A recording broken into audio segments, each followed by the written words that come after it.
இப்போ நம்ம வந்து சூப்பரான ஒரு கடலை சட்னி அரைச்சிருக்கோம். இந்த சட்னி வந்து நம்ம சாப்பாட்டுக்கு பெசஞ்சு சாப்பிட்றப்ப ரொம்ப ருசியாக இருக்கும். இது எப்படி அரைக்கிறதுன்ட்டு நம்ம பார்க்கலாம். இந்த சட்னி வந்து நம்ம வந்து களி இந்த மாதிரி இதுக்கும் நல்லாயிருக்கும், சாதத்துக்கும் நல்லாயிருக்கும், டிஃபன் ஐட்டத்துக்கும் இட்லி தோசைக்கும் கொஞ்சம் நல்லாயிருக்கும். இப்போ நம்ம வந்து கடலைப்பருப்பு வந்து நம்ம தேவையான அளவு நம்ம எடுத்துக்கலாம்.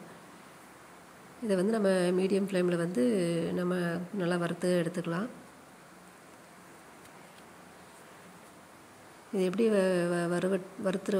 வறுபட்டுருச்சா நம்ம பார்க்குறதுக்கு வந்து இதை நம்ம தோலை தேய்ச்சி பார்க்குறப்ப வந்து அது தோல் விட்டு வரும். இன்னும் கொஞ்சம் ஒரு 2-3 நிமிஷம் வறுக்கணும். நம்ம இது வறுத்துட்டு பார்க்கலாம். நம்ம சேனல் நீங்கள் என்ன சப்ஸ்கிரைப் பண்ணாமல் இருந்தால் பண்ணிக்கோங்க. நாங்கள் மேலும் வீடியோ போடுறதுக்கு யூஸ்ஃபுல்லாக இருக்கும். நான் வந்து நிறைய சட்னி ரெசிபீஸில் நான் போட்டிருக்கோம். நீங்கள் வந்து விருப்பப்பட்டால் நான் கீழே லிங்க் கொடுக்க செக் பண்ணி பாருங்கள். இப்போ இது நல்லா வறுத்ததுக்கப்புறம் நம்ம வந்து ஒரு தட்டில் நம்ம எடுத்து இதை கொட்டி கொஞ்சம் ஆற வச்சுக்கலாம்.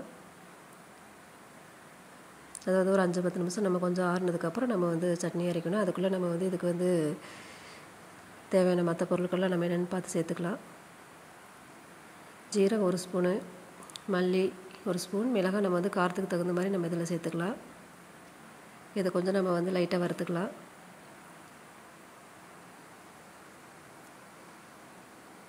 இந்த சட்னி வந்து நம்மளுக்கு வந்து சிம்பிளாகவும் இருக்கும், அதே சமயம் ரொம்ப டேஸ்ட்டாக இருக்கும். பெரியவங்கலேருந்து சின்ன பசங்க வரைக்கும் நம்ம விரும்பி நல்லா சாப்பிடக்கூடிய சட்னி இது. இதுக்கு வந்து புளி வந்து ஒரு நெல்லிக்காய் சைஸ்க்கு நம்ம எடுத்துக்கலாம். பூண்டு ஒரு 2-3 பல், கருவேப்பிலை, இதெல்லாம் நம்ம ஜஸ்ட் சும்மா போட்டு அப்படியே ஒரு தொலைவி விட்டு நம்ம அடுப்பு ஆஃப் பண்ணிடலாம். ரொம்ப இதெல்லாம் வறுக்கணுங்கிறது இல்லை.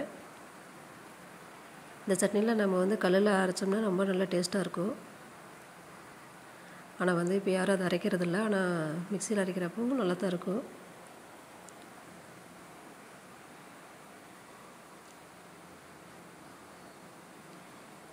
இப்போ அதை அப்படியே நம்ம அடுப்பு ஆஃப் பண்ணிவிட்டு இப்போ வந்து நம்ம வந்து கடலைப்பருப்பு நம்மளுக்கு ஆறிடுச்சு.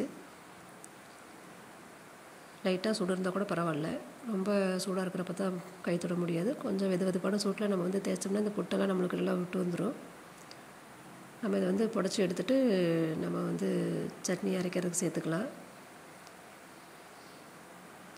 இல்லை தோலோடு நம்ம முழுசாக சேர்த்துக்கலாம்.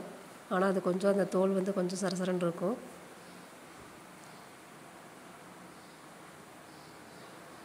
நம்ம வந்து இதை தோலை எடுத்துகிட்டு நம்ம புடச்சிட்டு நம்ம வந்து மிக்ஸி ஜாரில் இதில் சேர்த்துட்டு இதுக்கு தேவையான அளவு நம்ம கொஞ்சம் உப்பு சேர்த்துக்கலாம்.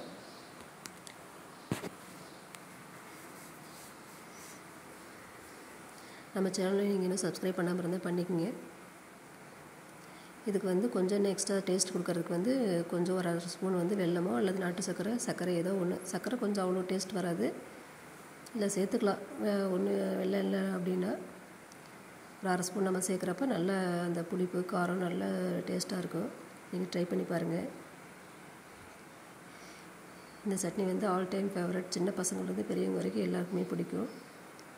நம்ம இந்த மாதிரி கெட்டியாக வச்சுக்கலாம். இல்லைன்னா கொஞ்சமாக மிக்ஸி ஜாரை கழுவி கொஞ்சம் தண்ணி சேர்த்துக்கலாம்.